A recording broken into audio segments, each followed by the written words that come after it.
the sweet sounds of Jinji bringing us into another edition of LG's House, episode 24, under my watch. Joining me in the other room as usual is none other, I should say out in Piss Alley, the unofficial name we've given it, is none other than Gary Snyder. What's up, Gary? Hey, what's up, man? How you doing? How you doing? Yeah, doing good, Hanging in there. Nice. It's been a week since we've done a show. A week. I think that's the longest we've gone between shows in a while. It has, yeah. A little bit. Well, I've just been working, doing nothing exciting at all. How about yourself? I have been doing a lot of podcasts. Good. I've got big things in the works. And, well, to make up for this week of us not being on the air, we actually have a action-packed show, a feature-packed show for you here. It is, yes. That we produced some stuff. Exciting times, man. So coming up in just a second, we will have, I guess, our official musical guest, first ever musical guest of the show. Yep. Mr. Carl Centeno will be in here, a.k.a. Mr. KC. Look him up on Spotify and SoundCloud. He is also a badge-carrying member of the San Antonio Police Department. Very talented musician, and we'll have him in just a minute. But first, before we get to Carl Centeno, we're going to go to another Carl with a K, by the way. Both Carls with a K. Carl Schoening is in the house, our man who just returned from Las Vegas. Woo! What's up, buddy? Yeah. Luckily, Vegas did not swallow me whole and spit me out. I was able to. I put on a little bit of weight. I usually don't drink and skip workouts like that, but I got a lot of steps in and saw a lot of basketball. Yeah. I see that you have all of your limbs, so that's always a great thing. That's a good thing. Of course, Carl was out there watching and taking in all the action at the NBA Summer League. Checking out the San Antonio Spurs, the number 2 draft pick, Dylan Harper, and, of course, number 14, Carter Bryant. Woo! And all the other people that stuck out there. You didn't only watch the Spurs, though. You saw other games, too, right? Yeah. I'd say the biggest thing that stuck out was Bronny James is treated like LeBron James Sr. in Summer League. So they were cheering for him every time he touched the ball or did something. And Laker fans came out to support the Lakers. Vegas isn't too far away, so made sense. And I got there a day early because originally I was going to be there Tuesday till yesterday, and I got back today actually. But I was going to miss I was only going to see the Spurs once, so we knew that the Spurs were likely going to shut down Dylan Harper. So we, my brother and I, adjusted our schedule to make it in Monday. So luckily we got to see that overtime game. That was a lot of fun. Oh, man, that overtime game, that had to be one of the best summer league games that I think in recent memories that I remember watching. That thing was so exciting. Man, I saw the highlights of that. And what's the guy's name? Riley Minix, who hit the game winner? Yep. Okay, Riley Minix, who maybe he deserves a look. Maybe he deserves a look, Brad, right? Maybe a 10-day? Could be worth it. What about this this other guy that was the 10th it currently is the 10th leading scorer in all the Summer League, David Jones Garcia. Everyone's talking about this guy needs to be signed immediately. Did you feel that same way after seeing him play? Yeah, well, to go back to Riley Minix, he was on a two-way with us last year. He tore his labrum on January 1st. So usually when guys have season-ending injuries on two-way contracts, they get waived so the team could sign another two-way. But they liked Riley Minix so much that they actually kept him under contract, and I believe they have his rights to decide what they're going to do with him. They do not have the rights to David Jones Garcia, but there's a lot of Spurs fans that are definitely putting out support for him to at least get what's called an Exhibit 10 contract, which is where he's on the Summer League or he's on the training camp roster with the Spurs, and if he doesn't make the team, he automatically has his rights go to Austin. So I'm sure that he's getting a lot of attention, and there might be people who say we want somebody like you on a standard NBA contract. He might be a two-way guy, but obviously, you're looking at a guy that's raising eyebrows and will be on somebody's training camp roster. And it makes sense that if he did this with the Spurs Summer League, he should be on the Spurs training camp roster. But he's been around a little bit. He played for Mexico City last year in the G League. So a solid player that I think will be picked up by somebody. And I understand why the Spurs want it to be them. All right. And everyone's obviously talking about the defense that Carter Bryant put on Cooper Flagg. Even Cooper Flagg gave him his props at the end of that game. And you got to see a little bit of him in the Utah game. Are you impressed? Yeah. He was not as intense as he was in the Dallas game in the other two games, and his shot wasn't quite there. But luckily, last night it really did come alive. He really started to look for his shot early, and he found a rhythm, and that's a good sign because he was struggling from three for the first couple games, but he really can shoot. He shot 37% at Arizona last year from behind the arc, and if he can be a 3-and-D guy, he has a spot in the rotation. Like that's what the league is looking for, complementary players. And he's a tenacious defender that can guard multiple positions. He loves to finish, or he loves to play above the rim on both ends. So he can finish with a dunk or finish a defensive play with a block. So I was really impressed with Carter Bryant. And he was somebody who was projected to go in the top 10. And the Spurs were very fortunate. He fell to 14, and it was a no-brainer for them. Drop that low? That's ridiculous. Well, he made defense look like fun and sexy, like Dennis Rodman. Like I loved playing defense when I used to play ball back in the day. That was like my thing. It was like, you know what? I'm going to do smothering defense as much as I can. Obviously, the dude was still scoring on me. But, hey, man, it was fun trying and making it difficult on that person. Of course, Cooper, had 31 points on him, but it wasn't like, Carter was guarding him the whole game. But when he did, he went balls deep on that dude. And it was just, he made it fun. He's like, dude, see, that's what I want. And he brings that energy there. And I love what I saw. I thought it was great. A lot of people are comparing him to Kawhi Leonard when Kawhi Leonard first arrived on the Spurs and was had that, that wingspan, was playing great defense with the energy he had. It's hard to bring up bad memories, but. Oh no! I have a lot of good memories of Kawhi. Don't let how a relationship ended take away from the good times, right? But that was Kawhi's a bit of a different monster. He was a true power forward that became a 3 in the NBA. This guy, Carter Bryant, is a legitimate wing. I could see him putting on weight, but Kawhi was already much better built after being in college for 2 years. So still a lot of growth to be had for Carter Bryant. But, I think we were talking off air the other night at your place, LG, and he kind of reminds you of Bruce Bowen, very wiry, very strong, very long, and ready to just take on the best defensive ability. So, it's always a good thing when he can be compared to Bruce Bowen. What would you say are your takeaways, your key takeaways from what you saw when it comes to, the Spurs Summer League going into this regular season? I definitely think Carter Bryant can play defense. That's for sure. We just talked about that. Dylan Harper can get to the rim at will. He had a little bit of trouble finishing around the rim in the game that I saw him against Utah, but he really did get to the rim and could do it consistently. So that's a good sign. And his finishing will come. And then, obviously, just the Spurs way, Spurs culture, everybody out there playing hard. Even though they got blown out the last game, they really did play hard. Even when it looked like it was out of reach, they still were trying to make it a competitive ball game. So how much? Now the real question is, how much money did you blow in the casino? That's I think that's what everyone wants to know. Did you lose your house? Are you in Airbnb right now because you lost everything? You're like, fuck it, all in. Like what? Tell us the juice, bro.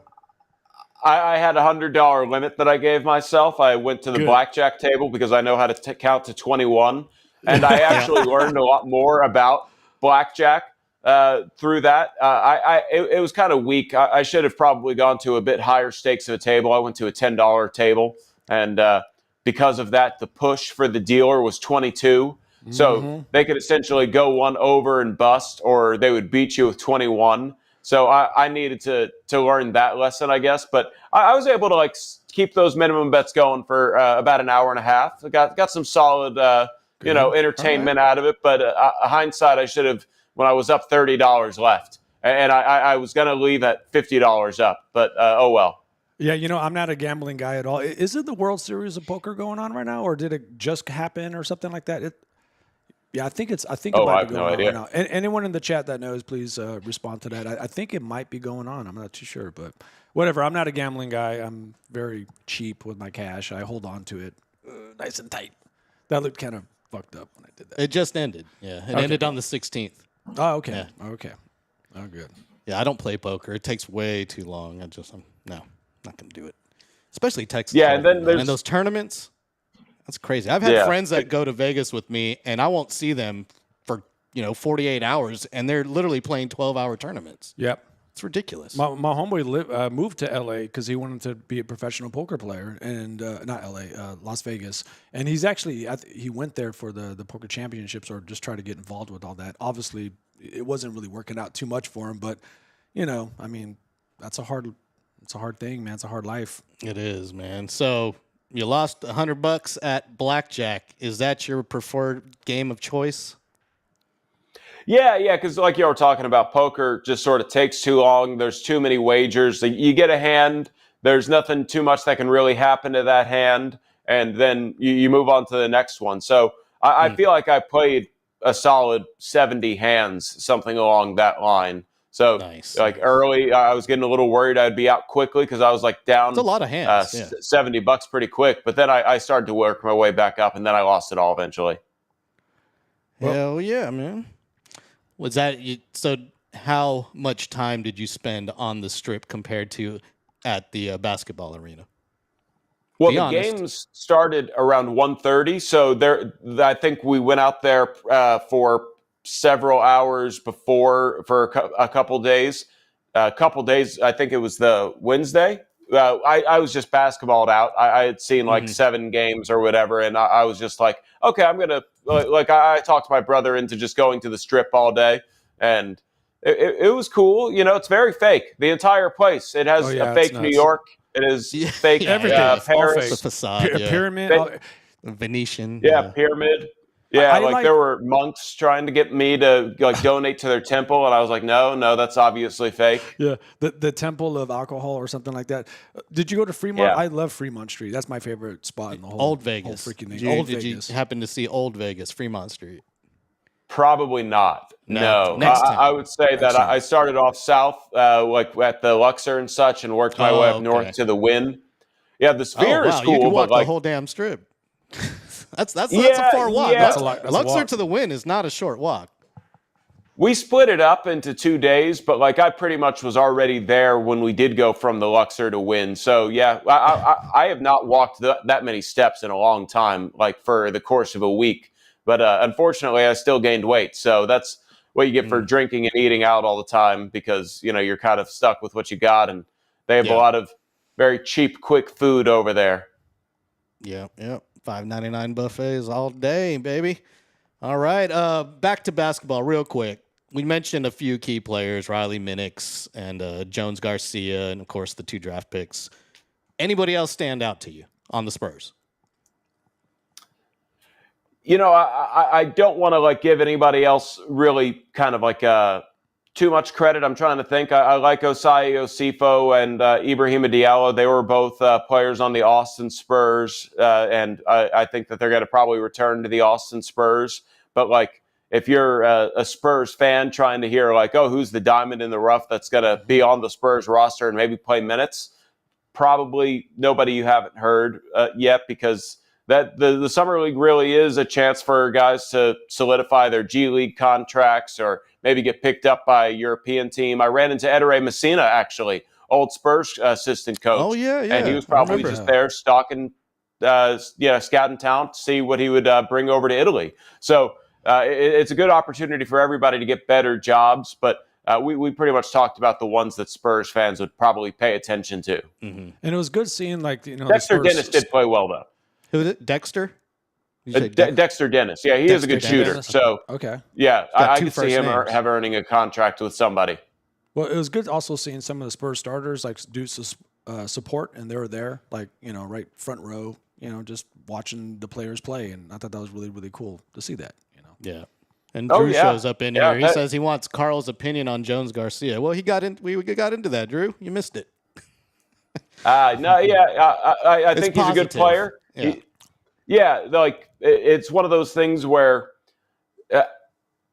I think he's a good player, but it just shows you how deep the entire league is, that if he were to actually be playing rotation minutes on the Spurs, something probably has gone pretty wrong in terms of injuries for San Antonio. So, I like him. He might be able to earn a contract with us, but I don't necessarily see him breaking into the NBA rotation. I see him earning a contract with a different team. I feel like Spurs are too deep at that position. We've all been in a situation where we go to a job trying to get the job. We do the interview. We ace the interview. We walk out of there. We're like, fuck yeah, man, I fucking aced that interview. When I saw Garcia playing, I was like, he's acing the interview, because this is obviously not for the Spurs. It's for the rest of the league to scout him out, just like you were saying, Carl. Yeah. I'm very happy for him, and I'm proud, and I'm sure he has a great freaking story to get to him at this point. He's covered in sweat, determination. He's working hard. Woo, he's working hard, man, and he deserves everything he gets, man. A Dominican. Yeah, man, ripping it. Yep. Ripping it. Killing it. Well, Carl, as always, appreciate it, buddy. Get some rest, recover from that Vegas sun. And until next time, it's always a pleasure having you on talking sports, man. Yeah, much love, Carl. Good to see you, brother. Yeah, always fun. I'll probably pass out, not to say that your show will be the cause, but I'll also try and listen to Carl's interview. Looking forward to that. All right. Yeah. Appreciate it, buddy. Have a good one. All right, brother. Peace. See ya. Carl Schoening, ladies and gentlemen, just came back from the Las Vegas Summer League, where the Spurs went 3-1. They still have one more game. I believe they play tomorrow. Who are they playing? I have the schedule here somewhere. My first flight ever in my life, and I was to Vegas. And I remember, I don't have a phobia of flying, but I don't like flying because I don't like flying. I'm in the air like fucking 40 million. Every part of it air. is an ass whip. Yeah, it's just I'm in a metal box in a seat in the air. You know what I mean? And so I'm nervous the whole time. I'm whatever. But the first time I've ever flown was to Vegas. And I remember I just shitting bricks the whole time, back and forth, nervous. I was literally shaking, trying to be cool, because I was with my friends who traveled before, and I was just trying to be cool. But the whole time I was just fucking shaking. The first time I went to Vegas, it wasn't the first time I flew, but the first time I went to Vegas, I didn't do Vegas right. I didn't know what I was doing there. Yeah. I didn't play any table games. I was just hitting the video poker at the bar, really scared to do anything. You got to have money if you want to have fun there. You do. The first time a lot of money. The first time I went to Vegas, it was with my homeboy Chris. It was his bachelor party. He actually got married in Vegas. We went there. It was a big group of us, about 20 people. But I went there with money to blow. And at the time, I think I was 21 or 20, whatever. But anyways, I was 21. But I had $5,000, and I was I want all this to be gone, and it was all gone. That's a hell, yeah. I was it'll be gone. Yeah, I was like, hit me. I was like that dude at 3 a.m. drunk. Fucking hit me, and I suck at everything when it comes to gambling. Yeah, no patience, ADHD, and all my money just flew out my wallet. Yeah, so, when I discovered the sports book, that's when I knew I was like, oh, I can do Vegas now, because I would spend all my time there, and you could play. This was before pandemic. This is this is still old Vegas. They've changed it now. But you used to be able to place a bet on a game. Mm-hmm. And then as long as you had your betting ticket out, I bet on the Spurs to win, whatever, have my ticket out on the table here watching the game, the waitress would just bring you drinks because she sees you're betting. Mm-hmm. Free drinks. Yeah. So you hit her with the 20, keep it coming. They bring you drinks. And you have 2-3 hours to watch this game. You placed one bet, you're getting free drinks for 3 hours. Fantastic deal. You know what they do now at the sportsbook? What's up? They give you one drink ticket, a voucher for one drink when you place a bet. You don't get the constant flow of free drinks anymore. That's gay. Sucks. Yeah. Gabe. Shout out to everyone in the chat. Hey, what's up, y'all? This is LG's house. That's Gary. Thank you to Carl Schoening. If you missed it, rewind it back. He had a good report on the Las Vegas Summer League. Great report. Man. What up, Greg? Team 83 in the house. Drew show up in here. James Aguirre. Shout out to everybody else. We got a good interview coming up for y'all guys. We got a great interview, and this interview is sponsored by evbase.com. If you have an EV vehicle, not just necessarily a Tesla, you could have a Hummer EV. Sorry, the mic got muted there. You could have a Hummer EV. You could have a Tesla. You could have a Rivian. Whatever you've got, EV Base has accessories for you. And if you enter the promo code LG at checkout, you'll save 20%. For a limited time, I have this promo code set up. They've got running boards, LED lights, wheels, wheel covers. You name it, they've got it at evbase.com.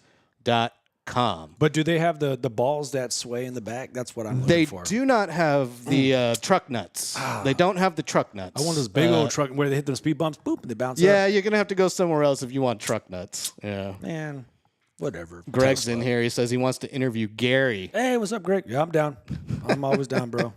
We'll get a bottle of whiskey. We'll just start talking, shooting this shit. It'll be great, man. We do need to do like a meetup at some point. I think when we hit 500, we do a meetup. Like I said, I was going to throw like a DJ party when we hit 500. Oh, that'd be great, man. Yeah, everyone in the chat, everyone's invited. Yeah, DJ everyone. party, man. Yeah, Everyone be there. Speaking of music, we now will go to our very first musical guest. This is a guy that Gary and I have known for decades. Great friend, man. Since probably my freshman year of high school, I've known this man. And he was a local musician. Yeah. Among other things. Yeah, absolutely. Yeah, and he's now an officer in the San Antonio's finest, the SAPD. Absolutely, yeah. We're rocking and rolling with And that. we talk some music, we talk some law enforcement, and we talk old times. So without further ado, Mr. Carl Centeno will bless us with a little musical track that he recorded with his brother Gene. Gene creates all the music for all the podcasts that I've done. The intro show for Mike Taylor Live, he created. The intro song for In the Building, he created. The intro song for LG's House, Gene created. So Gene and Carl are brothers. Here's their song, My Love.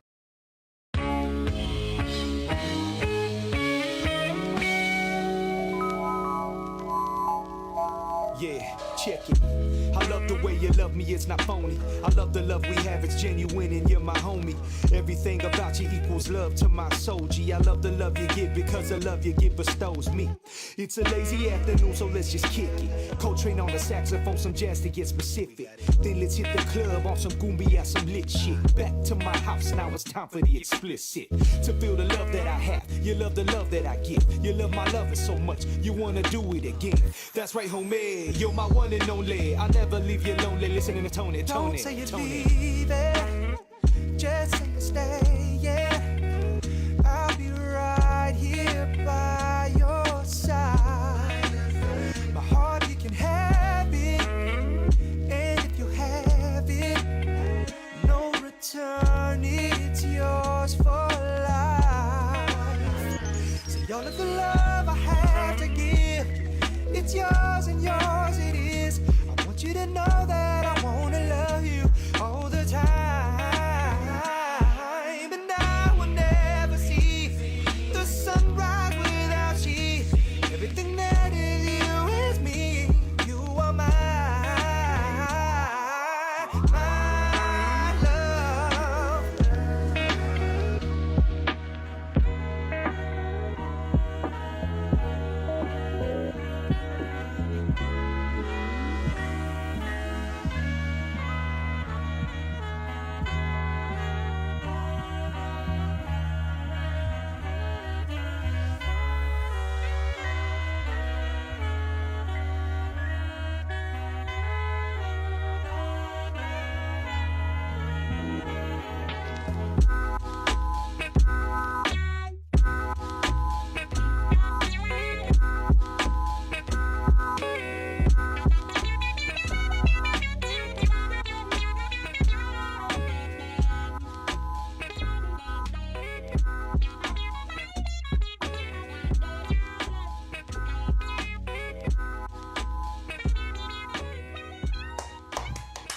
Fuck yeah, man. That was great. And joining us in the room right now is none other than the man himself, Mr. Carl Centeno, a.k.a. KC. What's up, my man? What's up, brother? What's up, man? What's up? Pleasure to see you, Carl. Yes, It's sir. been Yes, such a long time. It's been years since I've seen you, man. Yeah. I can't even remember the last time I seen you. It's been a while. So tell us what we just saw there. What was that? So that was me and Jeannie, man, dog. That was a little jam we did. We just put it together real fast.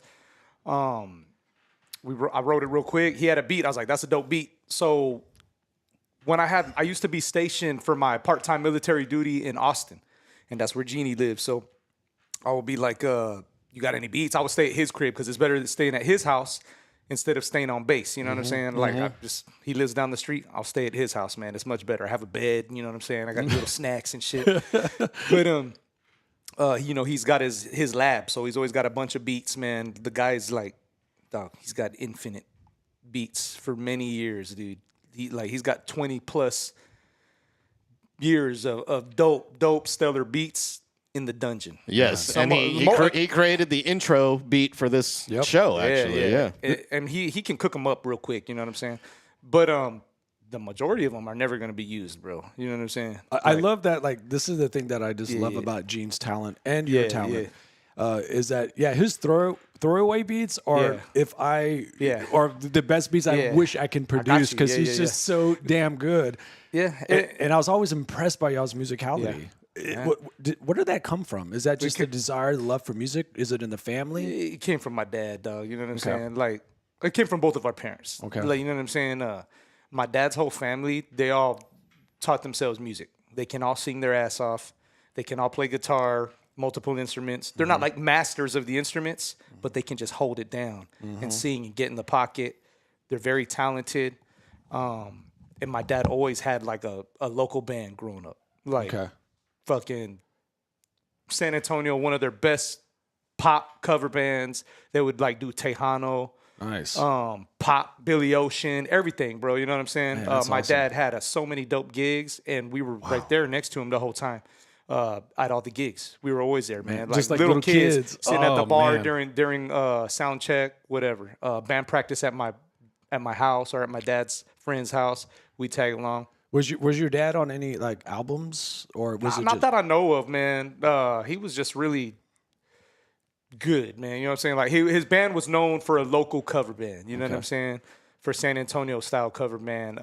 Back in those days was like some type of Spanish pop, like Tejano. Okay. And then mixed with all the top hits of the day. You know what I'm saying? Like Billy Ocean, whatever. I say Billy Ocean because Caribbean Queen, man, he used to tear it up. Hey, you can't go wrong by saying that. But man. And so we got into music like that, instruments wise. We were always around instruments. But my mom, dog, was a killer flamenco dancer, dude. Oh, it's beautiful. One of the best, like, in San Antonio, from what I hear. Like, she's like one of the greats, man. And to do that, you have to have a lot of rhythm. Like, you know what I'm saying? Like, you play the castanets, you're making rhythms with your feet. If anybody's ever seen like flamenco dancing, bro, like high levels of it, it's insane, bro. They're musicians with their castanets and their feet, but they're also dancing. It's like all this super dope, all these moving parts going on. And then so we got that from her. You know what I'm saying? I mean, we got it from both of them. My mom doesn't sing or do anything like that at all, but she did that, bro. You know what I'm saying? So that's where we got it from. But while we're jumping into your past and your ancestry here, tell me what was the virtual cheers over here? I left my beer in there. What's the legend of the Centeno Supermarket? Yeah, those are my dad's cousins, man.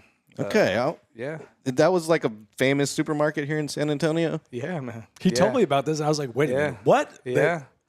Yeah.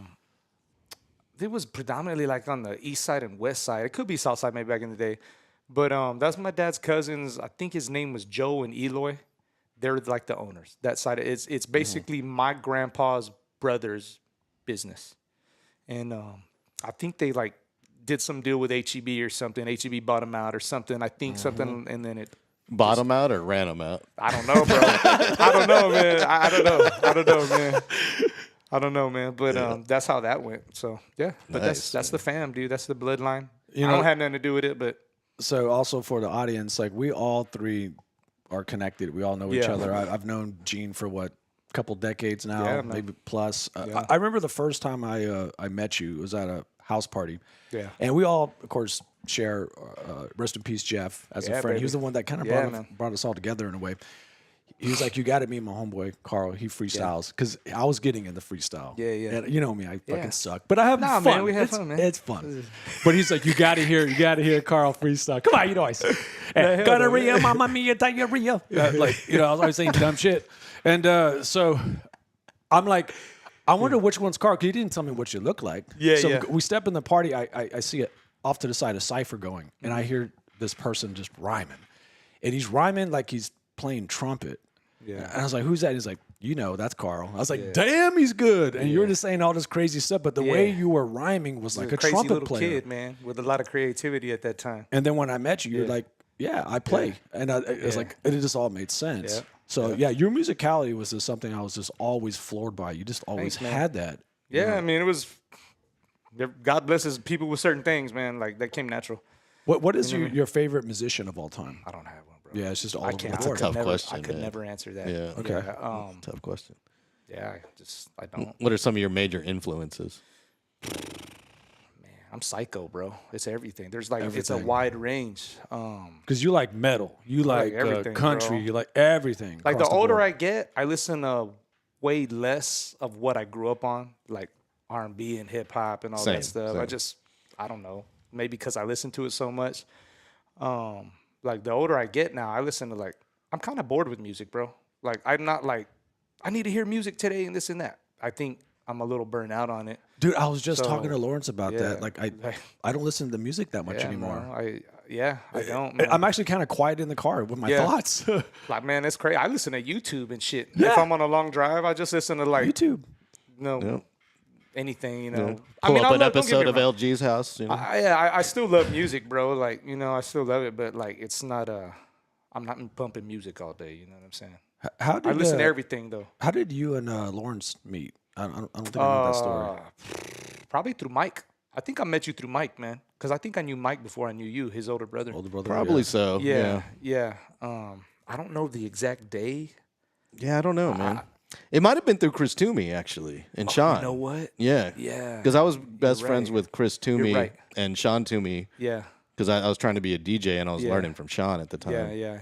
You're right And, about and that. y'all were hanging out with, it was through Sean Toomey. Because I knew Yeah. I think I met you and Andy at the same time. You probably through did. Chris. It was through Chris, Yeah. man. Yeah. And when did you develop or put together Ensemble, which was y'all's band? Because I remember seeing Lawrence on stage with y'all, and he was doing the cuts and stuff So like that. I didn't put it together. Gene and Tommy. Okay. You know Tommy, right? Oh yes, Phenomenal musician, Master. man. Yeah. Tommy Howard Great, out of Austin, great guitar Texas. player, man. Him and Gene were like best friends growing up playing music. They formed it. Okay. And then In Denton. it yep. was before Ensemble, bro. We were doing it. There was this thing called Ohm Demo. Like it was our first rap demo. Okay. And you can actually listen to that on SoundCloud. Yeah, Gene made Nice. a little hip hop demo with me rapping on it. A bunch of us, man, bunch of cats like Mickey Charles or Mickey Popovich. Yeah. This dude Marcus, he was real cold from Austin. I don't know what happened to Marcus. I remember that Hope you're demo. doing good, Marcus. Yeah. And then Gene and me, and he did it on a 4-track. Okay. Back then, that's Tascam 4-track. yeah, That's what I man. had. It was Yeah. a cold demo, like a hip hop demo. We were rapping, shredding, like just rapping all over it. Recording in the bathtub. cold beats, man. Yeah, man. Oh yeah. But that was before Ensemble. Okay. So we were already like, I don't know. The demo was called Ohm, like Okay. O-M. Okay. I forget what it meant. Gene, you had to ask Gene about it. And then it went into the Soul Shakedown crew, right? Well, it was always that, I think. Okay, I okay. think it was always the Soul Shakedown crew, you know, the little hip hop crew, break dancing and DJing and hip hop and all that. But I think soon after that, a few years after that, we started Ensemble. Well, Okay. they did. And since I guess I was killing it at the time as a young creative, Absolutely. you know, musician, rapper, or singer, whatever. They're like, you're moving to Dallas with us, and you're gonna, you know, write songs with us. Like and develop the rap. talent. Let's cultivate it. Yeah, Let's get man. it together. And that's what I did. We moved to Denton, actually, which is in the Dallas area. In North Texas. Yeah. Everyone was going to North Texas at the time. Yeah, right? and then that's when we started getting the Ensemble heavy, man. And then we did a live. We wrote some songs. Mostly Gene and Tommy wrote a ton of those songs. I did some horns on it, but I did mostly just a lot of rapping and singing. I wrote my raps and my singing, and I did that. But we did it live on the radio in Austin. I forgot what the station was. It was their KVRX. It was the local one that they have there. I jammed the hell out of that tape. Yeah. It was Gonsamble Live at KVRX. That's right. Also available on SoundCloud. Yeah, and that it just went from there, and it almost took off, dog. I was gonna ask You know you what I'm too. saying? It almost took off, Well, man. I was gonna ask you this Yeah. and kind of lead into it a little bit because we all have a lot of friends that are ultra talented, right? Yeah. And sometimes you wonder, like, man, they're so talented. There's all this there, and you feel like they have to make it, whatever that make it could be. Yeah. Local legends, Texas, tours, whatever. Do you think with Gonsamble, because I feel like everything was there, do you think there was maybe something that just derailed I blame the a vibe lot. of it? I blame a lot of it on me, because the talent was there for the songwriting and everything. But I needed to write more music, bro. Like I needed to write more raps. I needed to write more music, and I was taking too long to write songs because I was procrastinating. Okay. Like straight up, I was just lazy ass young kid, dude. Just wanted to smoke blunt. And just hang out. Not do anything. Okay. A bum, basically. You know what I'm saying? Okay. Yeah, a bum. Basically, just thinking like I'm talented. Oh, this is gonna happen. I feel that. Okay. But if you don't put in the work, yeah, bro, you got to put in work, man. Okay. And I blame a lot because they were doing the work. They were writing songs. There was a bunch of freaking canvases for me to write over, and I didn't do a lot of that. And it's just whatever, man. I mean, it's not all on me, but a lot of it. I think a lot of it is, bro. You know what I'm saying? And then I don't know what I think. Gene and Tommy were just getting a little older. They wanted to go do other stuff. And then the Gonsamble, it just broke up. I tried to keep it on with a whole new group, and it was pretty good. But then I had to change the name because this isn't even the same thing, bro. And then I changed it to the 210 Soul Players, which is I remember that badass group, bro. Like it was a whole nother thing. That was more my style than the Gonsamble. The Gonsamble was more Gene and Tommy's style. Okay. But I would just put my style on it the same way, kind of like what was his name? Dice Raw used to get on with the Roots. But like he wasn't making the Roots music and all that, you know what I'm saying? No. But he would put his flavor on there, and it was always really tight, really dope. So I felt like I was like that with Gonsamble, but when they left, I was like, man, I love music too much. I was like, I gotta blow up. That's all I got. You gotta keep it going, man. But once again, it was the same thing. I wasn't writing enough original music. I wrote a lot of songs. You did, yeah. But it wasn't. It needed to be more, or maybe I didn't know how to put it out there. Okay. But we're doing a lot of gigs, a lot of fun gigs. People liked it. Soul Players was on I took it more my style. I took a little of the jazz out of it. Okay. It was still in there, of course, you know what I'm saying? But more like just boom beats and rhymes and like I don't know. And maybe a lot more R&B added to it. Absolutely. I don't know. We're just playing, man. It's just going with the flow, you know what I mean? Yeah, I was gonna say for the audience, how would you describe Gonsamble's style? Would you say like a mix of like obviously jazz, hip hop? It's jazz and hip hop, bro. Yeah, straight up. It's like jazz and hip hop, man. I mean, we added some like there would be some techno vibes in there sometimes, like acoustically, because like Gene, he played drums a lot for Gonsamble, and he was playing when we were doing it live. He was playing the drums and rapping, but he's not like that's not his main thing, you know what I mean? But he's a great drummer too. But he would like go into like jungle beats when we were playing live and going, just whatever. I don't know like what genre. It's hip hop, jazz, whatever, mixed with all kinds of stuff, man. Yeah. You have any fun gigs that kind of pop in your head with Gonsamble or anything that pop out? Remember that time when Lawrence dropped his pants on the gig too, got kicked out? That was a funny gig. All I have is like bad gig memories Bad with gigs. There was a lot of Gonsamble. those. Dude, tell me those. There was a lot of gig bad gig yeah. memories just because there was a lot of bad gigs, man. Yeah. Okay. Doesn't always go right. That one battle of the bands sticks out to me that we played at that little venue across from Stubbs Barbecue Where was that? In Austin? in Austin. And somebody was like helping us manage the band at the time, and he booked us for this battle of the bands. And we ended was up that going. a Gonsamble or? It was after Gene's Gonsamble. It was kind of like the in between when I was with the band, and Yeah. Foley was playing with us. Okay. And Tommy was there. Yeah. And I don't think Tommy wanted to be there no more. no. So it was they put us up first, Yeah, and it man. was like a bunch of indie like teenage rock bands. Oh, I remember, Yeah. bro. Yeah, it didn't. The vibe wasn't there. The vibe was not there, and we went Yeah, no one first was too. feeling us. Was it the Valhalla with that weird bar in the middle? And you I have to don't walk remember, around the man. bar because that's the only bar. I don't remember. It was directly across from Stubbs. I just Yeah, remember I that. don't know It's what gig Valhalla. you're talking about, man. Yeah. But that happens a lot when you're playing music, No, it man, does. and You you're trying take- to come yeah, up. yeah, it does. You take gigs that maybe you shouldn't take. And then they don't. It's not good, bro. Do you know what I'm saying? do you think the Austin music scene, is there a lot of support being a band, or everyone's just kind of left out on your own? Like I don't know, bro, because I'm not a musician like that anymore. And I was never a thriving musician in Austin. Okay. Never. I wouldn't know what it is. Like, I would go gig there sometimes. Would sit in with Gene and some of the bands, but I was never, like, all my major gigs were here in San Antonio. Okay. That's not saying a lot because we don't have a great music scene, you know what I'm saying? Yeah. But saying that, I thought we were doing pretty good here, getting it going, but it's just, man. Yeah, y'all rock. It's rough, bro. Yeah, y'all rocking and rolling for a point there. I think some of the best San Antonio gigs that I remember were like Sam's Burger Joint, or maybe Sunset Station. Yeah, those were good, man. Those were good. The Sam's Burger Joint ones was pretty good. I like Sam's because they have a nice sound system and like sound guys to help you out. You don't have to do all your own stuff. No, it was good, man. What was that one place we played at? The Corova. We played there a couple times. It was decent.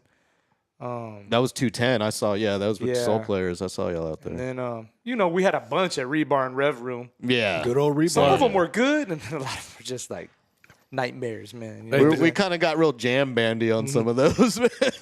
Well, first of all, that's like, honestly, man, that's all it was a jam band. Yeah, it because was. There was no like, we're gonna like practice. There was no practice. There was no play this song like this. There was no direction, bro. We weren't in the They pocket. were jamming, and I was just like, I'm going to freestyle tonight and do what I can do, bro, and see what happens, man. One thing I've always appreciated about you and Gene was that y'all always gave me and Jeff's crazy act a chance, because y'all loved it. Y'all thought it was fucking funny. Y'all got the joke. Bro. We were trolling the audience. Crazy, bro. And the Rebar show, the one where we got banned, and Jeff got all these complaints against him, which was like, that's what we wanted. So we were like, fuck yeah. But y'all. But y'all let us play knowing that we can clear the crowd, like we could piss them off, you know. So we kind of create a crazy hostile crowd for the awesome true musicians coming up with the jazz and hip hop. Yeah, they're ready for some relief. That shit was crazy, man. I remember when I saw it, I was like, this is nuts. I was like, what do we do now, bro? Yeah, what's going on? Play? Follow that. I remember Gene. He had the Jazz Junkies. Yeah. This is San Marcos. Yeah, I remember them. And this is a funny show, but he invited us to open up for them. Yeah. And Gene just loved our act, and it was a packed show. Yeah. And Triple Crown, right? Triple Crown. That's what I it remember was. that spot.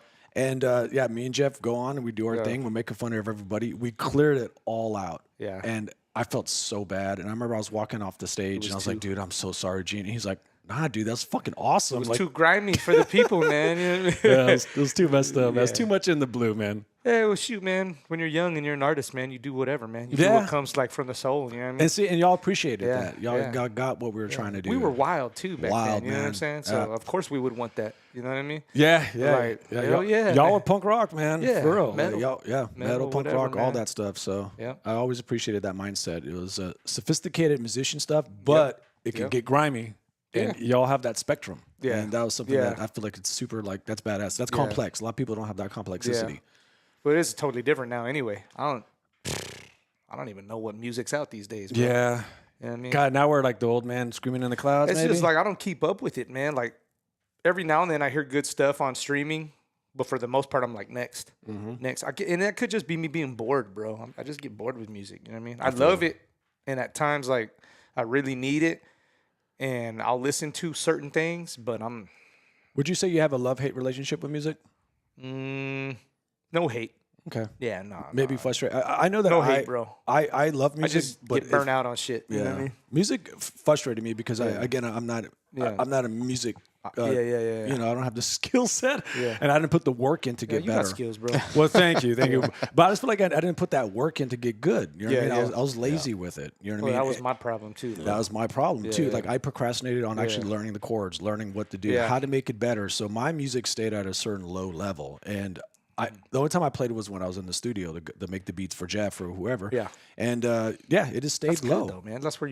That's good practice. Making the beats in the studio, man. That's how you get good. That's how you do it, That's where yeah. you make some of your best stuff too. That is. But then you get in your head and then you self-sabotage it. And now all of a sudden, now I'm doing a podcast with Lawrence. Fuck my life. Well, see, over. I thought, I was making beats in my studio. I was like, oh, it's cool. And then I started going to practice with these guys and seeing them like figuring out chord progressions and you know like scales, and they're speaking different languages. And I'm like, yeah, I'm not too good at this music thing. Man. You went from white belt to getting down with black belts, bro. Yeah, exactly. You know that's what I realized. Nah, I can't do this. It got you good, bro. It got you good. I learned some things, man, for sure. Good, man. I learned some things. It got you good. Hey, speaking of black belt, you are a black belt in jiu-jitsu? No, fuck no. I know black belt. What are I'm you? a purple belt in jiu-jitsu. That's badass. You know, injuries here and there, man. I think I'd be a little further along, but it takes like 2 years to change belts in jiu-jitsu. Okay. So like you got 2 years at each belt, give or take on who you are, how good you are, how fast you progress, life gets in the way, injuries, all kinds of shit. So you got your 2-year minimum for most people on top of everything else that gets in the way. So white belt, blue belt, now I'm at purple belt. Okay, so that's like 6 years, but I've been doing it a little longer than that. Just, you know, stuff gets in the way, you know what I'm saying? What got you involved with that? The Army, bro. When I got into the Army, we did combatives, and that was very low level, bro. Like the introduction to combatives in the Army is very low level, and when you see like these drill sergeants just kicking our ass, dog, and then the cadres are guys who, that's what I am now. They assist drill sergeants and they train young soldiers and they teach them whatever the fuck is on the menu that day to be taught. And they were kicking my ass, bro. I was like, dog, this is cool, man. I was like, and then when I got out, I didn't get into it immediately. But I slowly, my son is what happened. I put my son in it when he was 8 years old, and I saw how rough it was on him. And I was like, bro, I'm not going to be that dad. Come on, man, where do you get up? Because I saw those dads in there. I saw those parents in there like it's easy and shit. I'm like, you get in there. You get in there. With that damn purple belt, blue belt, brown belt over there and see how you do, Mr. Tough Guy. So I was like, he doesn't want to do it. He's crying every day. Man. But I need him to, like, this is good for him. So it's great discipline. I don't know what I can teach much. I can show my kids a couple things. There's not much, but what I'm going to show them is some things I kind of know about.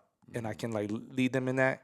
But this, he did it first, actually. I put him in it, but I knew I had to keep him in it, man. I was like, this is going to be good for him. Because I don't have a lot to offer. This is something I can offer my son right now. Okay. At that time in my life when he was like 8 years old. And I was like, I can't let him do this alone, bro. He's not getting out, so I got to start too, bro. It was rough.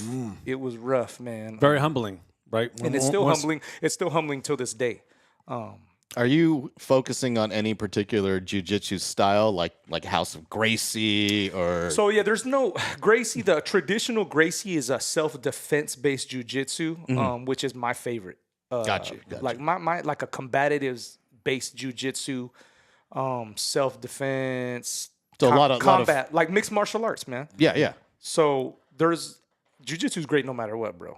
Pure sport jiu-jitsu, those guys who are really good at it, they'll fuck you up in a fight if you don't know what you're doing, right? But there's a lot of things they do in this pure sport jiu-jitsu that I would never do on the street at my job or in a fight. I stick to certain basic things that I know that work really well, that I've been taught and been working on for years, so you can beat someone's ass or at least not get your ass beat and control someone, or really you don't, or just not hurt someone, but control them. You know what I'm saying? Whatever you have to do at that time. You know what I'm saying? Is this a personal endeavor of yours to learn jiu-jitsu? Bro, I love it now, bro. It's medicine, bro. Do you plan on competing? I have competed. Oh, you do compete? Yeah, I've competed a lot. Oh, you got some matches. I've been competing off and on for the past 6 years, bro. Oh man, we got to go out to one of your competitions sometime. Yeah, and we do a Tesla show drive to check out one of his shows, man. And congratulations to your kid for being involved with wrestling and doing as great as he's been doing. I know you appreciate you, dog. Man, that is all. I remember when I first met him, little baby, in his little chunky baby. I remember, man. Remember those legs? Their legs just kept kicking, and I was like, they wouldn't stop the whole time we were there. I was there for like 2 hours hanging out with y'all, and those legs just kept going. I was like, man, he's a little drummer, man, little drummer boy, man. I tried to get him into music, man. Nice thing, huh? I didn't force it. Which is all good. I didn't force it. He seemed like he wanted to do it first, but he's not into it, man. All good though, but it's all good. Everybody does.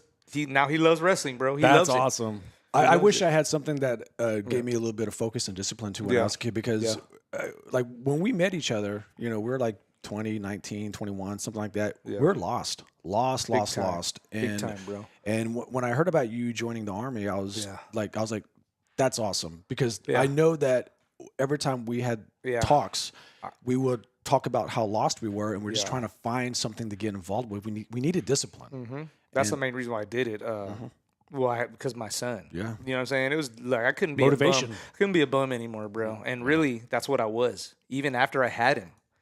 So I was like, bro.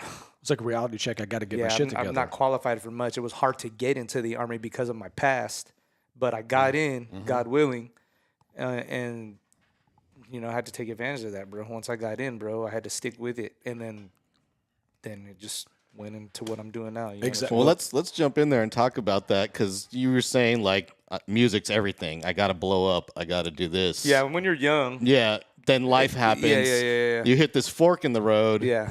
You end up going to the military, the reserves, correct? The Army National Guard. National Guard. Okay. Yeah. It's And a reserve component of the Army, basically. It's statewide, though. Got you. Yeah. And you're out of that now? No, I'm still in You're it, still bro. in it, okay. 2 jobs, baby. 2 jobs. All day, man. 3 jobs, man. And your next job, Basically, the family you- and those 2. You got into law enforcement now. Yeah. So you are Who would've thought, an man? official. That's so. Who would have thought? If I would have like back in when we were 20 years old hanging out, and I would have been like, Yeah, no, man, hell no. I used to be You're like, not- fuck the police. coming straight from the underground. Yeah. I used to, man. I used to hate cops, and that was for no reason at all, but only because it was cool in my circle to hate the cops, and I was a dumbass. There was no reason. Yeah. It was just that's what I was kind of taught in my I want to say my culture. My family didn't teach me that shit, but our culture that we grew up in with our Streets. rap culture, that what was cool in the streets or in the neighborhoods or whatever. Absolutely. That was because my folks didn't teach me that, bro. They didn't None of teach my me folks that. taught me that shit. That was like we grew up on NWA and all the stuff. That's what taught us that, bro. You know what I'm saying? Menace to society. Yeah, over here. man. Well, for me, I was like, the cops are just trying to like kill my buzz, man, kill my fun. Yeah. And so It's that's a young rebellion thing, that's really what is it what it was. is. You know what I'm saying? That's what it is. That's what it is, man. Yeah. But yeah. but since now you're part of this force, you have any juicy, crazy stories? Because There's a lot of them. I mean, is there one that kind of pops out a little bit that you can talk about? man. I mean, there's different ones, bro. On the real, man. I don't want to get too much into certain things Okay. out of respect for people, but like, even if you're not like, people wanting to fight you all the time and stuff like that, that's normal at the job. Like people like you see people's evil eyes, you see their intentions, sketchy shit, your heart rate goes up. That's like all the time. That's normal at the job. Wow. Damn. But when you have to respond to someone who killed themselves or someone killed them. Fuck.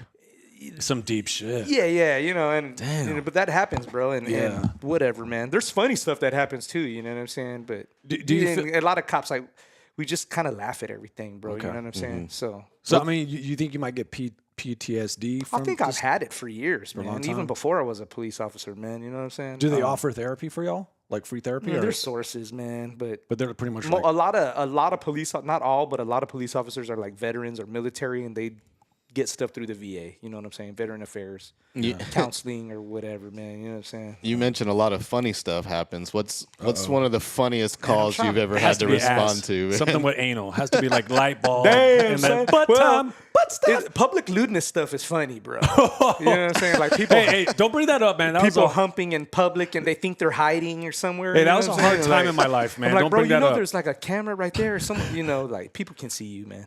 A lot of people probably just yeah. don't care. That they get off to that. Okay, it could well, be, if you ever come across in the archives someone getting a blowjob in front of the Alamo, that wasn't me. Suck it. Hey, the camera was grimy, bro. I heard say it. It was cold that day. Yeah. I don't work down there anyway. Shit. Oh God, yeah, stay away. What's the best advice you can give someone that's getting pulled over? Man, just be cool, dog. Just be But cool. it doesn't. Keep your hands in view. Doesn't, You know what I'm bro. saying? It doesn't, bro. It doesn't. Just be cool, People man. are nuts. Yeah. As soon as you come up to their car, Oh yeah, it's right out. they just Have I'm you ever- recording. I was like, we are too, bro. It's all good. Have you ever dealt with like a sovereign citizen? Yeah, yes. Oh man, yes. No. Yeah. are they like YouTube lawyers type of situations, or They're just dumbasses, dude. is what they are. You know what I'm saying? They're like, they think like they have this own made up law. They say is in the United States Constitution, and it doesn't. It always contradicts. Like they think they don't have to abide by certain laws. Like there's one that's funny. where I forget the exact specific like jargon and wording, but like they think they don't need a driver's license to operate their vehicle on a road because it's their property and they're transferring their property from one point to another point. Oh man! And so they won't roll the window down, open the door. Nope, I don't have a license. It's just people are nuts, bro. And the whole time the camera's out there, and now you're on someone's TikTok probably or something. I probably am, dog. Oh yeah, I probably am. Well, bro. they have those like First Amendment auditors that will just walk up to cops and be like, "Hey, blah blah blah," just trying to test the waters. I've never had an auditor roll up on me, but I've seen them, man. Not yet. Yeah. There's one that's always down at the Riverwalk messing with the park police down there, and he's always blasting his wasn't he stereo. like a b-boy? I think he teaches breakdancing. He holds public breakdancing classes for the kids in the cops park. might be wrong on that one, bro. Yeah, he keeps winning. I think he keeps winning the cases. Yeah, I don't know. I think I've seen a couple of those on YouTube. Yeah, he's super famous. Hey man, cops. There's some stupid cops out there too, man. Like you gotta do your job right. You know what I'm saying? I remember you can't do it outside of the Constitution. You gotta do it right, man. You know what I'm saying? Do your job right. It's a hard job. You're never gonna memorize all the laws, bro. That's why you have your resources. You know, you keep them on you. If you got to look up a certain penal code or law, a citizen might be right. It might prove you wrong on something. That's true. So before you act on something, you better know what the hell you're doing, man. Or at least, let me look it up real quick. Oh, yeah, you're fucked. Me and Jeff were 19 years old, and it was right after high school, and he needed a place to stay. He was staying with me. Yeah. So we're like in that area over there, and I remember it was like raining super hard, and we were cruising. We just picked up a sack of bud. Yeah. We're going to go back home and smoke it out. And then Jeff's like, hey, Jeff's like, hey, let me load it up. I was like, man, just be careful, man, because I'm driving. So like I'm driving, and again, raining super hard, and I had a crack in my windshield all the way down. As soon as he lights it up, I see my blind spot. It was a cop. Pulled over? It was a cop. And I was When like, was this, bro? 95? Oh, man. 2000? It was 96. Okay. It was around there. 96. So I was thinking, like, it smells like weed. I tried to crack it. Oh, my God, it's raining. Yeah. It pulls over. I said, Jeff, and I grabbed this up and I put it underneath my seat. And I was thinking, like, I'm going down. Roll it down. Water's coming in. Yes, sir. How you doing? Make sure my hands are present. Super respectful. It was an older cop. I could tell he's just been in the field for a long time.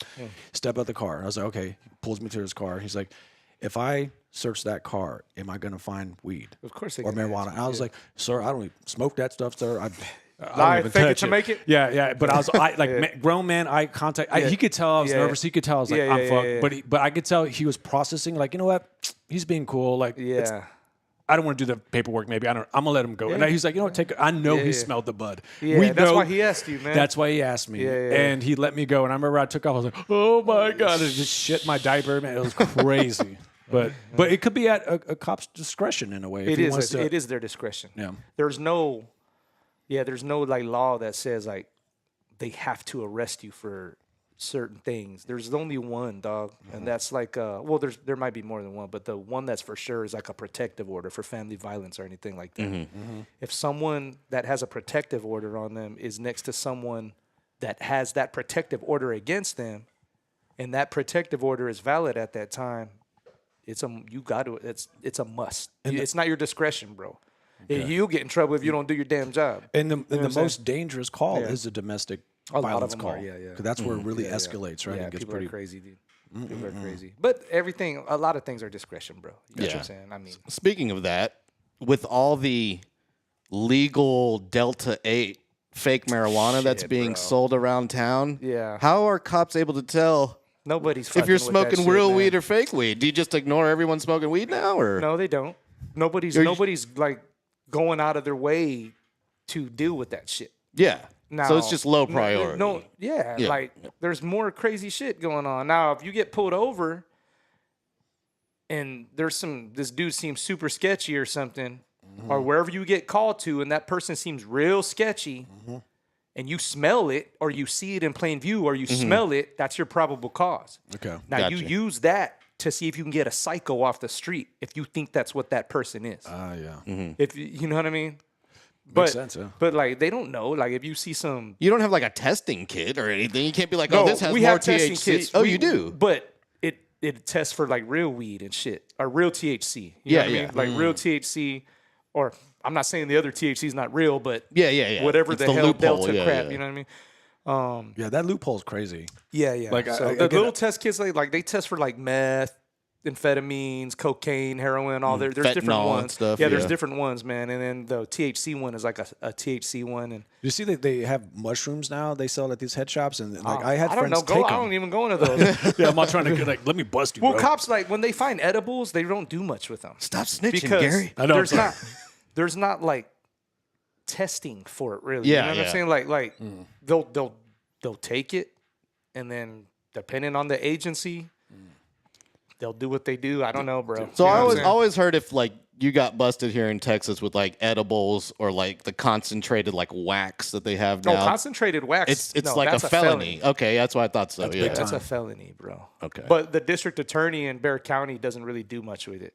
Mm-hmm. So even though it's a felony, unless you get caught with chingos of them, like a bunch of them, you know, like they're gonna just drop it because there's so many of them. You know what I'm saying? And it's like to them, I don't know, dog. That's not me. I'm not a politician, bro. Yeah, You know what I'm saying? I don't plan on doing this for the rest of my life. I feel you, man. I have before you jump in, Gary, I just have a myth that needs to be busted right here because you've done some work with school district policing. Yeah, yes. I do. Whenever- That's what I work for right now. Okay, whenever I'm with a friend or something, we drive by a school district cop car. They're like, "Oh, don't worry about him. He's not a real cop." Okay, pendejo. That's not true, we're about right? to show you. All right. That's Well, absolutely not It's just true, like, right? look, bro. Like, look, bro. You do you, man. Like, if it says police on it, you do you. Yeah, how you want to act. But we take people to jail all the time, bro. Yep. Yeah. Exactly. You know what I'm saying? So they're if you're- legit police officers. I mean, it wouldn't say police on it unless they were fucking cops. You know what I'm saying? Absolutely, So, yeah. I mean, people do that a lot. Like, I get called like, security guard, or people talk shit all the time. But Just rent a cop. like because I used to work at Brennan High School, and when I worked at the high school, the kids, of course, whatever, they're kids, man, whatever. You're there to protect them. Sometimes you got to fight a couple of them, and because they're going local or Yep. they're selling guns or drugs or whatever, you're there to protect everyone. But for the most part, whatever, they're kids, man. They're kids, If you yeah. let that hurt your feelings, you're a pussy.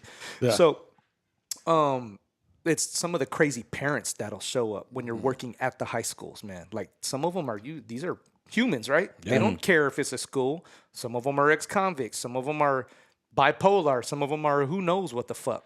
You'll strap it on with them a lot. They'll end up going to jail a lot. But for some reason, when I pull people over on patrol, because that's what I do mainly now. That's my job now as a patrol officer. They're not as quick to talk shit when they're getting pulled over for some reason. But it can go south. It's scarier because you don't know what you're walking into. Absolutely. But yeah, when you're on a campus and people will disrespect you, man. They'll think like you're nothing. But It's like people are drops. disrespectful to cops anyway, man. Yeah. Even you were SAPD, Bexar County, whatever you're at, people are gonna talk shit. Yeah, being a cop is part of it, man. it's a very hot topic. Being a cop, there's a lot of hate and love both ways, but it's so much stuff coming at you. Yeah, man. on Are these there different levels. are there any like gentlemen like rivalries between like Balcones and SAPD or Not park? me, man. I work with those cats all the time. What do you have any like gentle like playing like making fun of the park police? Hey, you failed the academy, No. so you're a park cop or something like that. No, No, like how doctors make fun of dentists. but I'm sure it goes on, bro. It goes on, but I don't. Yeah, I've never heard it, but they didn't fail an academy. They had to go through an academy to become park police. There you know go, what I'm saying? okay. And those dudes arrest crackheads all the time. Oh, I bet. You know what man. I'm saying? Yeah. They have sketchy calls too. Well, in the military forces too, there's a little fun rivalry. People Army make fun of Marines. All the Yeah, time. yeah, that's yeah, all yeah. the time. Stuff Yeah, like that, yeah. Yeah, that's all the time. Firefighters and cops. Oh yeah. They're friends, but they talk because at the jujitsu gyms, there's always firefighters and cops. They're always talking shit, man. yeah. You know what I'm saying? Nice. Yeah. Oh yeah, man. Well, Yeah. But appreciate you sharing all that inside bro. Thank you, Carl. inside the force stories dog, right yeah. there. Yeah. Yeah. No, thanks for sharing, man. Appreciate all that. Yeah, dog. To get back to where we started though, that jam you played at the intro. So like I would go to Gene's house when I'm on military duty when I used to be stationed over there at Camp Mabry in Austin, and I would stay at his house. Man, I would be on no sleep because I would be coming from work to get to military formation, 4 or 5 in the morning, whatever, driving from San Antonio. Then I go stay at his house after like basically 2 long shifts. Go in there and we would just record, man. I'd be tired out of my mind, whatever, it's crazy, but we just write it, Boom, record it. Okay, we're not done. Next time you're here next month, then we'll finish it. That's how we do it, man. Man, hell yeah. We got to get y'all to perform that song live for us sometime. Well, we need y'all to do more music because the world needs this, man. You got to feed me. Yeah, we're going to. I wrote a couple songs. We just haven't laid them down yet. I wrote a couple songs on some of his beats. He's been busy, you know what I mean, finishing college, getting his PhD. And I'm always busy, you know, with the family and my 2 jobs. If you look at that video from that My Love tune that me and Gene made, you'll see, like, if you look closely, I'm wearing my work boots. They're just my combat boots are on, man. And I just put my clothes that I brought. And then he's like, we got to change clothes for the singing part, bro. So we just basically kept the same shit on. We just put on his Spurs jacket. I was that. It was dope editing. Yeah, it was cool, man. He did it with his phone, man. I saw that. Yeah. Yeah, it was cool, man. He did a great job, man. He did a great job with that. But hopefully we can do more. We don't need videos, but we'll just record some more music. I'm down to shoot. I'm down to shoot some videos, man. Like I owe your brother a music video. From the tunes he's created for all my podcasts over the years. Absolutely. Yeah, we could get creative, man. There's a couple tunes I wrote, man, that we need to lay down. The one of them is kind of like it's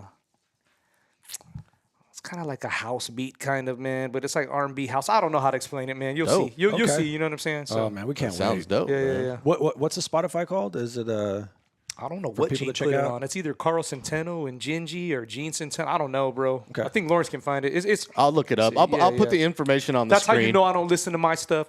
I don't promote my stuff. I don't even know what my Spotify is, bro. I feel that. Yeah, I'll put the link up here on the screen. Okay. So everyone I've got a can bunch check of it music out. on SoundCloud from years and years ago. If you want to hear the progression from the crazy jazz hip hop all the way through the R&B, whatever. Ensemble has a page up there too. Yeah, you know, and it's some all YouTube. golden. I got some tunes on YouTube, okay. on Carl Centeno YouTube channel.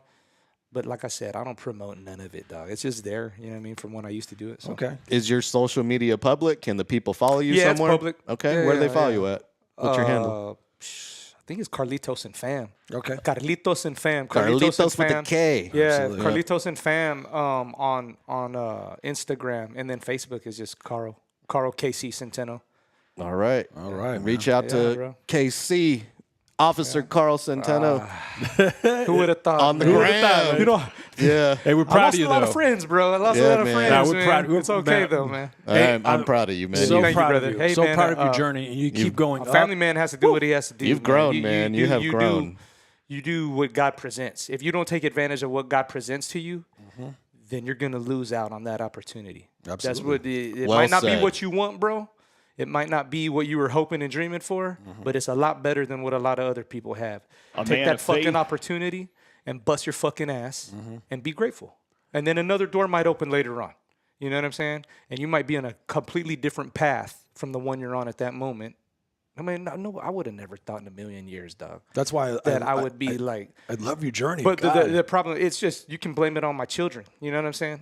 It's God gave me 2 children and it changed me. Put you on that. And that's that all right there is path. to it, bro. You know what I mean? Like, Man. that's Well, nothing but love, and Yeah, bro. I just, Yeah, I, man. There's so many stories we could have gone Yeah, into. We yeah. could go We for don't got enough hours time, in bro. here. We'll Hey, come back. No, We'll we do got, it yeah, I again. was gonna say it's the open door here, man. You're welcome to come on this show anytime. Word, we definitely man. need to do it again. Yeah, I'm down. We're gonna have your brother on at some point Yeah, man. as well. Both of Absolutely. y'all at the same time.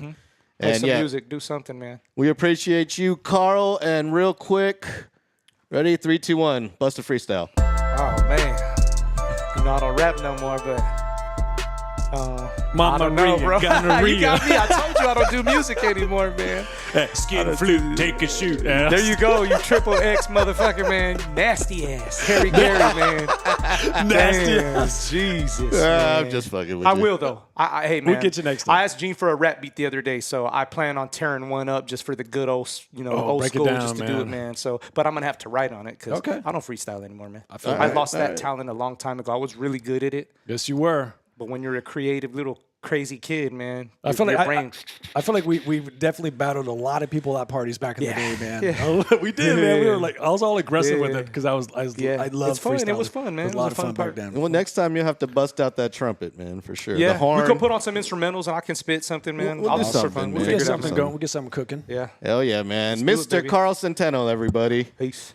Thank you to Mr. Carl Centeno. An excellent interview. Appreciate you letting us inside all that information about being a cop and what it's like. Stressful job, man. Well, first of all, like for the audience, we wanted Carl to, come on air, actually play a little trumpet because he's a master at playing trumpet. Like, but Yeah. I'm glad he didn't because you would have saw me turn into a full groupie. You would have been fanboy. You would have saw me on real time come myself 5 times in my pants. Yeah, we didn't need that. Oh no. Yeah, Okay, but that's good how thing it we rolls. didn't do that. Yeah. So thank you to Carl Centeno. Check him out on Spotify. Carl Centeno. His single is called My Love. He's got a bunch of stuff on SoundCloud as well. And Gonzamble's his former band that they used to be in. You can find more music there on SoundCloud. 2 Carls at the same damn time, says Greg up in here. Yes, thank you to Carl Schoening as well for coming in here fresh off the Southwest Airlines flight from Las Vegas, Nevada. He just came in from the Summer League there. Gave us a inside sports report from UNLV. I believe that's where the Summer League's being played at. At the Thomas and Mack Center, I think. Yeah, something like that. Right. Anyway, Spurs play Detroit tomorrow night for the last game of the Las Vegas Summer League, the last game of the summer, and then they'll prepare for preseason.